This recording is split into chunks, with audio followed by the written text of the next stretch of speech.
The St. Louis Blues are the best team in the NHL following the break, and I have to call out my buddy Nick on some comments that he made. Hey, this is Brain Chen. Subscribe to Locked On Blues. You're Locked On Blues, your daily podcast on the St. Louis Blues. Part of the Locked On Podcast Network, your team every day. And welcome back to Locked On Blues. I am your host of Locked On Blues, Haley Taylor Simon, talking to you all things about our St. Louis Blues here on the Locked On Podcast Network, your team every day. Today on Locked On Blues, it's going to be a simple first segment as I am calling out my buddy Nick on some things that he said about our Blues. Finally, a little bit of a game day preview against those Canadiens. And then finally, the race to wildcard one is still on. And I just want to thank, by the way, Locked On Red Wings last night, since the Red Wings did beat the Utah Hockey Club. But today's episode is brought to you by Gametime. Download the Gametime app, create an account, and use code LOCKEDONNHL for $20 off your first purchase. Hello, Nick, and welcome to Locked On Blues. Hello, Haley. I'm happy to be here. All right. So, Nick, besides you doing Locked On Oilers, just tell the people a little bit what you do nationally for the Locked On NHL channel. So on Thursdays, Hunter Hodes, the host of Locked On Penguins, and I, we talk about the relevant news stories of the day coming usually out of the games from the night before. And last week we were talking about how no one wants to win any of the wild card races in either conference, that the last spot in both conferences is a turtle race of all-time turtle races where no one is particularly that good or has been consistent enough to warrant serious consideration. You could convince me any of these teams are going to get in, and I'd believe it because that's the truth. No one has been all of that good all year long. Of course, teams go on runs. You know, we're not that far removed from that Blue Jackets run where they went on a nice little heater themselves. The Blues got hot at the right time, and that's the crux of the argument as to why I'm here. So, Nick, I'm going to read you something that you said on the show that you did with Hunter.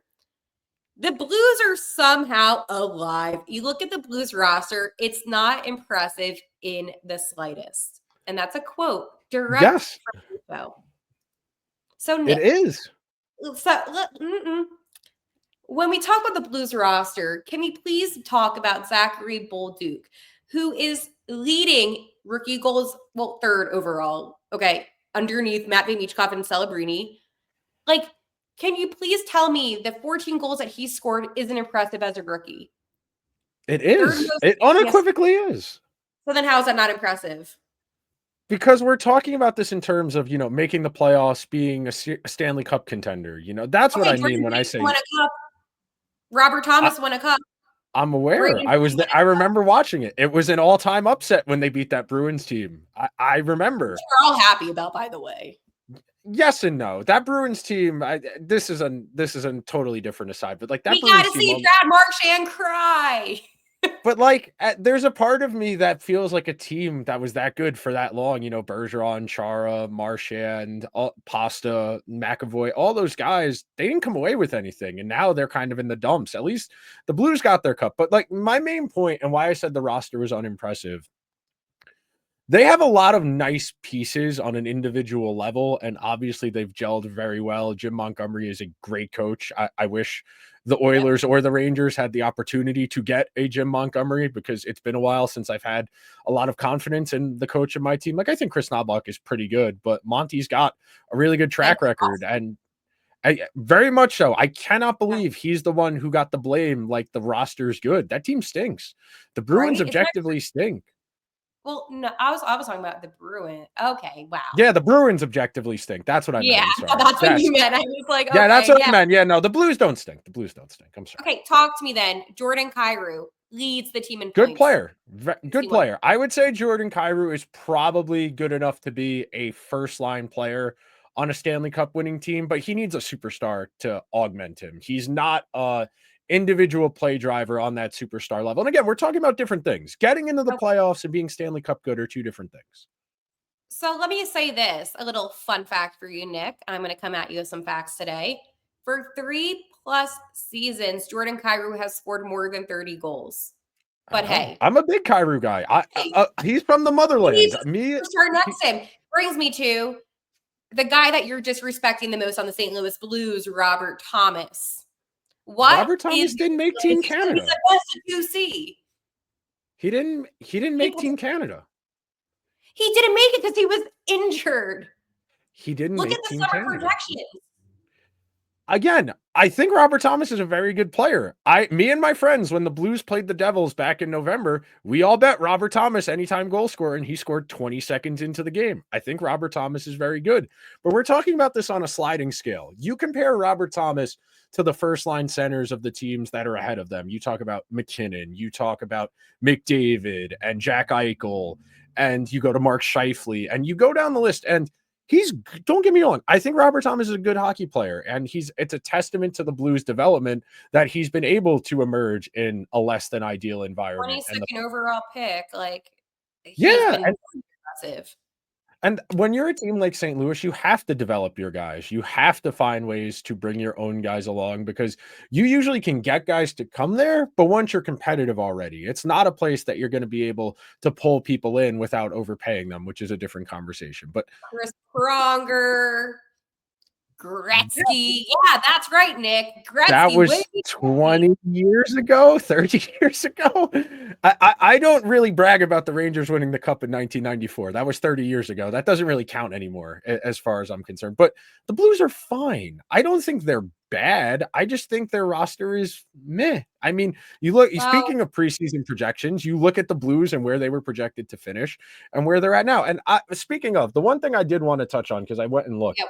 Under the hood, the biggest difference over the last month and change is they got a nice little shooting heater. They're up 5% over their season average, and their power play is at 30% instead of 19%, which has been the season-long average. So I don't know how much of this winning streak I want to buy versus just they're having a good run, because every team has a good month. 12-2-2.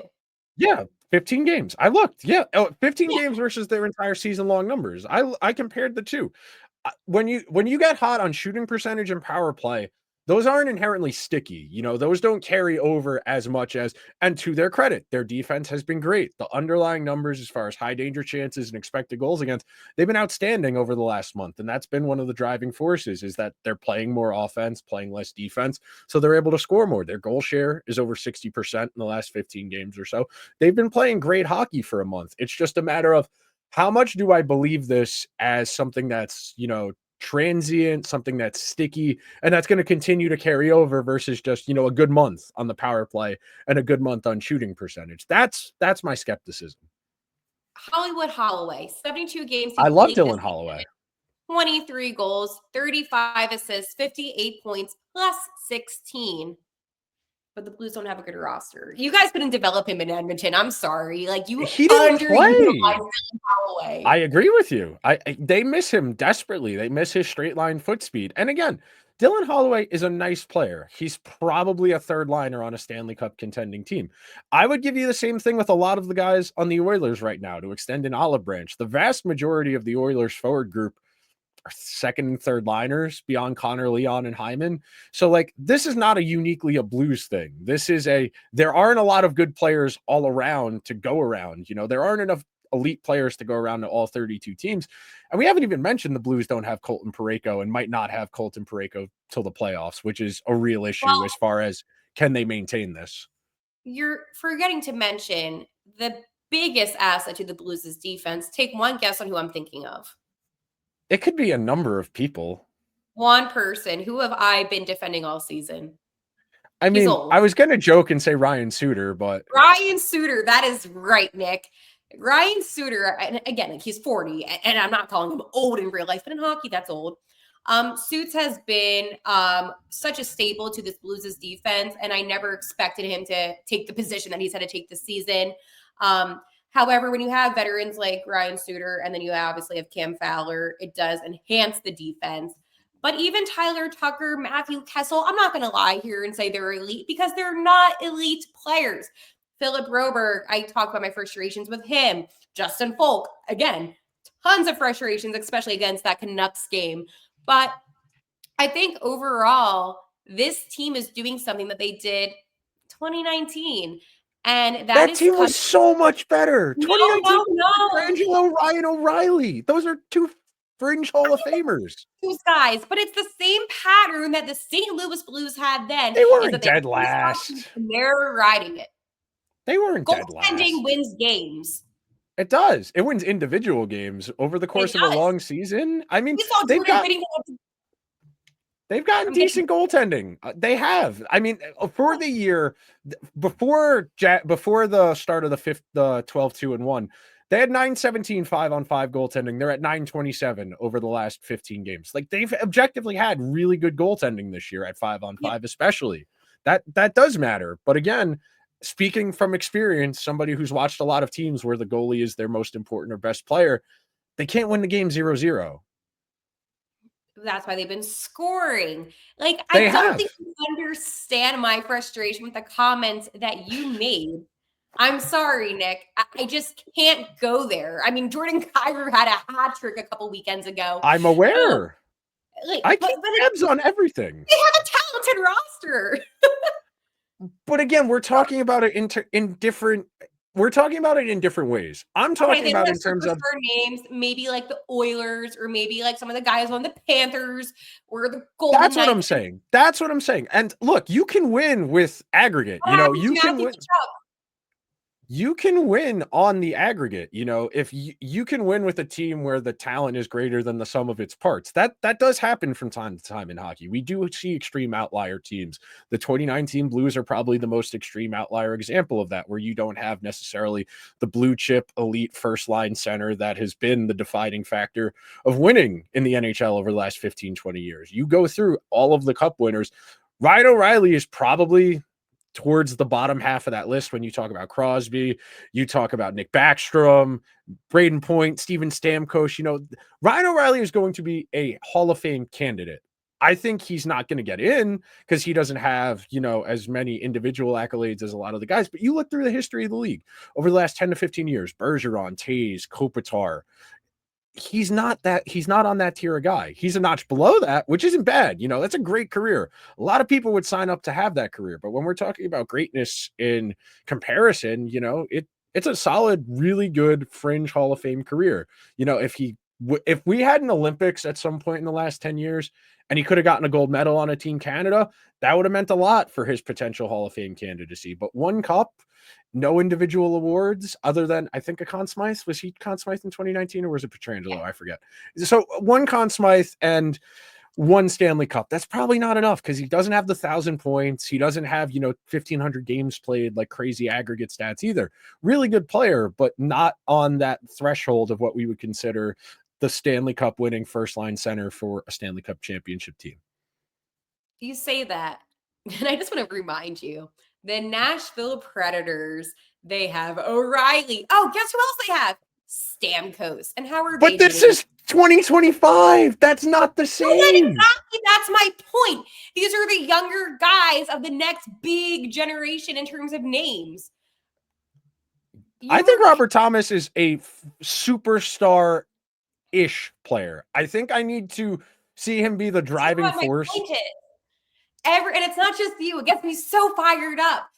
I know. Because the Blues are in a smaller market, people don't pay attention to how talented Robert Thomas is, how talented Jordan Kyrou is. And it's this constant disrespect. And if any of those two players were on a team like the Toronto Maple Leafs or the Edmonton Oilers, or a team that gets attention from the national media, you would be saying, these are superstars. But because they're on the St. Louis Blues, they're constantly being disrespected. And I will not back down from that opinion because we have two players on the St. Louis Blues currently playing, because Colton Perico's out right now, but I wouldn't even go there with him, that are superstars in the National Hockey League. And because of people like you, people like the national media.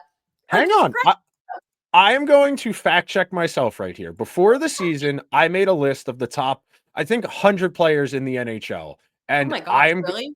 Yeah, I took a lot of time before the season because I wanted to work. I was working on something. And the main idea was just trying to figure out a criteria for ranking people. There was a rubric, individual awards, team success, a whole bunch of different categories. And one of the things that I had a lot of time I spent a lot of time disagreeing about and really trying to figure out was how to differentiate between guys who are close with each other. And let's see, Right. where do I have Robert Thomas? I have Robert Thomas as the 74th best player in out of everybody in the entire NHL. Every position. Every position. So yes, a top 100 player, and I have Jordan Kyrou at 93. So yes, good players, but it's a conversation. There's a sliding scale. Go ahead. Were those the only 2 Blues players on your list of 100? Did I rank Parayko? No, those are the only 2 Blues I had. By no team, Binnington. no Binnington, not coming into the year. If I were to do this now, I would probably have Binnington on this list as well. Here we go for disrespect again. Oh no, and I had Buchnevich, in the top 100. Buchy, yeah. Well, now he may not be playing, so who knows what's going on with him? Yeah. Yeah, but coming into the year, I put I tried and the only rate I had Panarin and Fox Shesterkin, that was it at top 100. Yeah. Okay. I'm a hard grader when it comes to my own team. Nick, I hate to interrupt, but who was your top 3? McDavid, McKinnon, and I think Austin Matthews. Yeah, McDavid, McKinnon, Matthews. Okay, 1, 2, 3 coming into the year, and then McCarr 4. Okay.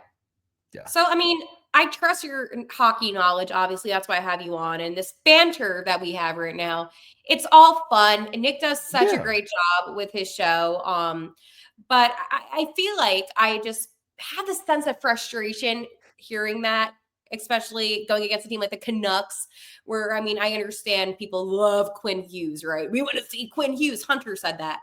However, people are discrediting the fact that the St. Louis Blues have multitudes of players that are Cup champions, a team that is bringing up who actually made his first debut in Dvorsky.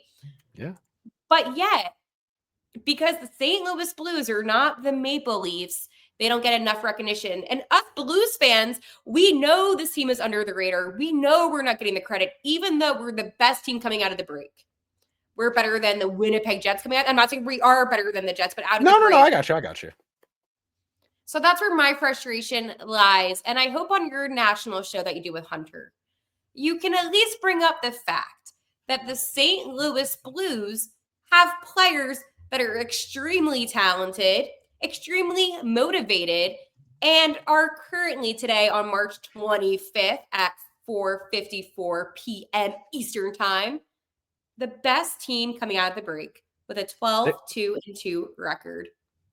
So let me extend an olive branch here before I get out of here. All right.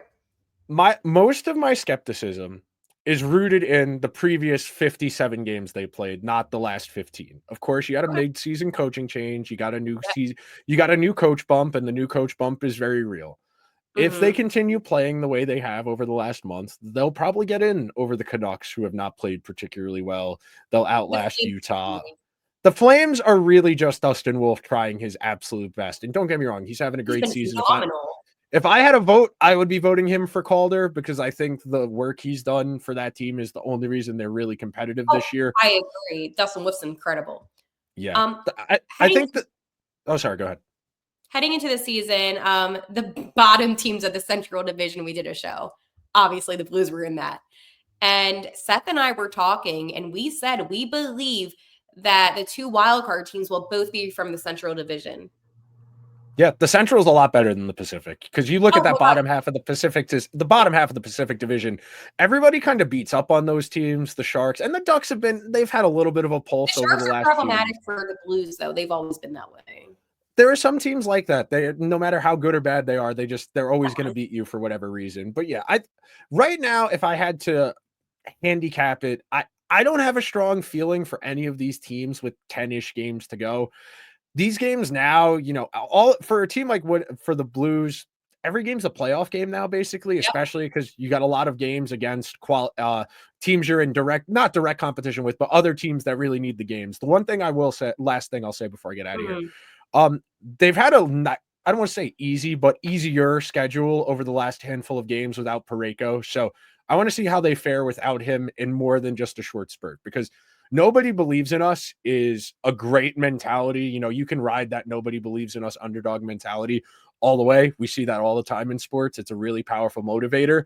But eventually you do kind of hit a physical wall of, well, we're just not that good. We rode the momentum as long as we could, and then we ran into a team that was just better than us. So I'll be very curious to see what happens. It's not like I'm rooting against it to happen. We had the conversation yesterday. We want to see your show do well, Haley. Let me say this. You say that, but yet the game that they had against the Canucks, even though it was Jay Folk's fault, they still played great hockey. And I feel like people are discrediting all that the defense has done since Parayko's been out. And Coach Montgomery, he did say that he does believe Parayko will be back before the 6 weeks. So again, continue with the and I get being skeptical. Listen, I'm the one, and I admit this to everybody, my everydayers. They all know I counted the Blues out. I have said that multiple times throughout the season because they did not look like a playoff contending team. But I am telling you, I feel so good about this team. And it's like the Oilers, right? Where they have a lot of talent. Just hear me out on this.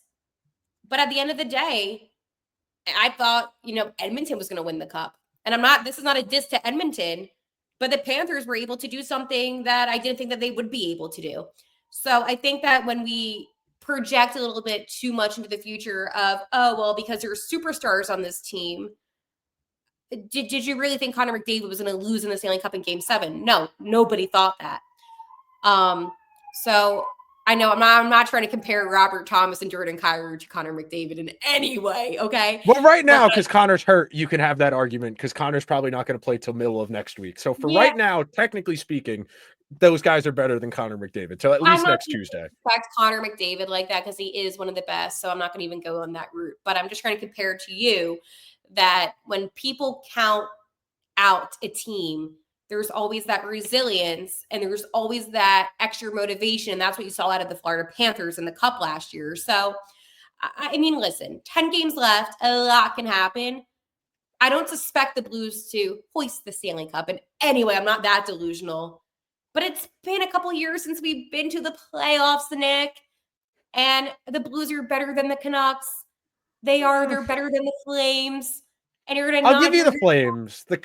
The only reason, and I think I said this on the show with Hunter last Thursday, the Canucks just have more big dogs. They got Quinn, they got Pettersson, they got Besser. If Demko's actually healthy to play, that does matter a lot for Brock me. Besser, who didn't score in 14 games. I know he scored. Brock Besser had 40 last year. I'm talking about this season. I'm not talking about last year. I'm aware, but when we're talking about players comparing them one versus the other and the track record, the pedigree, that does matter to some extent. Yeah, he's had a streaky shooting year this year, but look at the Canucks at large. Their entire team has gone through really rough dry spells. Pettersson, when he's right, is a top 20, 30 player in the entire league, and he's been very average and pedestrian this year. So it's a team thing. I think you could say the same thing when you look at some of the guys on the Rangers, some of the guys on the Bruins, where their individual talent is still there, but the numbers haven't. In Brock's case, I think that's definitely the case. Definitely not another team that I cover. Nothing's there. Yeah, I mean, that's different. That's different. But Nick, again, please plug your show that you do with Hunter. Tell the people when you're on again, and you can plug Locked on Oilers due to the fact that your team did allow Hollywood, Holloway, and Philip Broberg to come here to the Lou.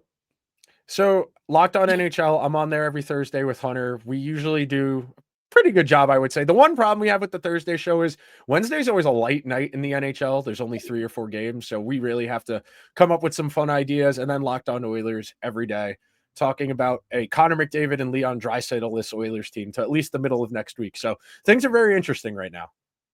Well, I hope on Thursday's episode, you will finally give the St. Louis Blues some credit. When we come back, I'm going to preview tonight's game. And then, of course, we need to talk about that race for Wild Card 1. Thank you again, Nick. March Madness is here, and FanDuel is giving you the chance to get in on the action like never before. Right now, new customers can get $200 in bonus bets when your first $5 bet wins. That's $200 extra bucks to use on everything from buzzer beaters to Cinderella stories and even who's cutting down the nets. I've got my eyes on a few underdogs. How about that BYU game? I know.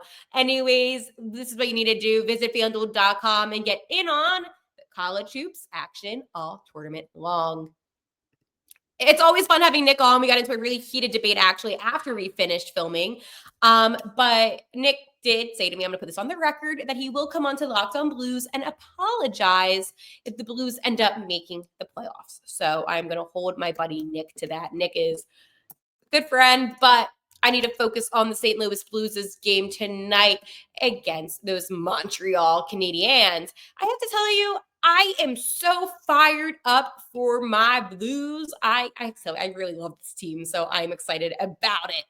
Anyways, I'm going to talk to you about the lineup tonight because it is a little bit different. And then we're going to talk about the race for Wild Card 1, since I know we kind of went a little bit over on that last segment. So in our first line, it is Robert Thomas. To the left, it is Jake Neighbors. And on the right, Zach Bolduc, a.k.a. Zach Golduc. Finally, that second line centering, it is Captain Braden Shen. To the left, it's Holloway. I call him Hollywood now. And then on the right, it's Jordan Kyrou. Finally, that third line, it is Sonny. And then on the left, it's Joseph. On the right, Texier. Finally, that fourth line, it is Foxa. To the left, Torchenko and Nathan Walker. Finally, on defense, we have Cam Fowler and Nick Leddy, Philip Broberg and Justin Folk, Ryan Suter and Tyler Tucker. Sonny will be replacing Dvorsky, by the way. I don't know if I ever said that. And Leddy is replacing Matthew Kessel because Leddy is returning. So that is the projected lineup. Dvorsky had a great game. So I'm not too concerned about it. By the way, Dylan Holloway was named the NHL third star of the week. So really happy for Hollywood Holloway. Anyways, the St. Louis Blues, 37, 28, and 7 on the season. Picked up 2 more points on Sunday's 4-1 win against the Predators at home. This is now their season high with 6 wins in a row. They're 8-1-1 in their last 10 games and 12-2 since the break. And they are currently sitting in that second wildcard spot in the West. Anyways, the two teams that have a combined 49 hits and 61 penalty minutes in that last game. And Robert Thomas with 3 assists. He did get the first star. And it's been such a good ride for the Blues. Coach Montgomery did say, it's just an opportunity for us to keep growing. We've got to win different games. So anywho, now the Blues are ready to continue on that winning, okay? The Canadiens, by the way, 33, 27, and 9. They're in a similar spot to the Blues right now. This team is currently actually sitting in the second wildcard spot in the East with 75 points. But right now, the Islanders have 74, the Rangers 74, and the Blue Jackets with 73, and the Red Wings with 72. So they're all within a few points of each other, kind of like how we are with the Flames and the Canucks, even Utah. As I want to shout out again the Red Wings last night for beating Utah. But anyways, the Canadiens have been great since the break as well. They're 8-1-4 since the break, and they have earned 4 straight games. So again, they've earned points. They haven't won. They earned points because they went to overtime twice in the loss. So yes, I know. Anywho, the Blues are getting ready for their final matchup between the Canadiens. The Blues won the first meeting 5-2 in October. So again, it's been such a great week. As I mentioned, Dylan Holloway was named the NHL's third star of the week. He led, he shared the league lead with 7 points. So that was cool. Robert Thomas got his 40th assist of the season. And of course, we have Ryan Suter, who continues to chug along the way. I have to tell you, he has, I believe, the most active NHL player right now and for most games. So good for him. Anyways, when we come back, I'm just going to give you a quick recap of what is going on with the standings. But first, I want to talk to you about my friends at Gametimes. There's nothing like watching basketball live. The energy of the crowd, the sound of the sneakers on the hardwood, and maybe even a celebrity sighting courtside. And if you want to catch the game in person, Gametime makes getting tickets easier than ever. Gametime's new feature, Gametime Picks, filters out the fluff and shows you only the best deals on great seats, so you don't have to waste time scrolling through thousands of tickets. I love using Gametime because I can see exactly where I'm going to sit before I even buy my ticket. So take the guesswork out of buying tickets with Gametime Picks. Download the Gametime app, create an account, and use code LOCKEDONNHL for $20 off your first purchase. Terms apply. Again, create an account and redeem code LOCKEDONNHL for $20 off. Download Gametime today. What time is it? Gametime. All right, my friends, it is time to take a look at that beautiful, and I mean beautiful, NHL standing, because the St. Louis Blues, who are sitting in the second wildcard spot, do need to continue to win games just due to the nature of how intense and how competitive the West is. With 81 points, the Blues sit in that second wildcard spot. I do want to remind you that the Minnesota Wild right now have 85 points in the first wildcard spot. So yes, two central teams sitting in wildcard spots, as Steph and I from Locked On Wild did predict prior to the season. However, I do believe that the Blues can get to the wildcard one spot. Anyways, we have the Canucks under the Blues with 1 game in hand with 78 points. The Calgary Flames, 3 games in hand with 77 points. Utah, 75 points. Anaheim, 68. So I kind of like count them out. We still only have a few teams who were eliminated from playoff contention, and that is the San Jose Sharks and the Chicago Blackhawks. Nobody from the East is eliminated. However, the Capitals are the only team that have a spot solidified. So I feel like that's going to be changing relatively soon.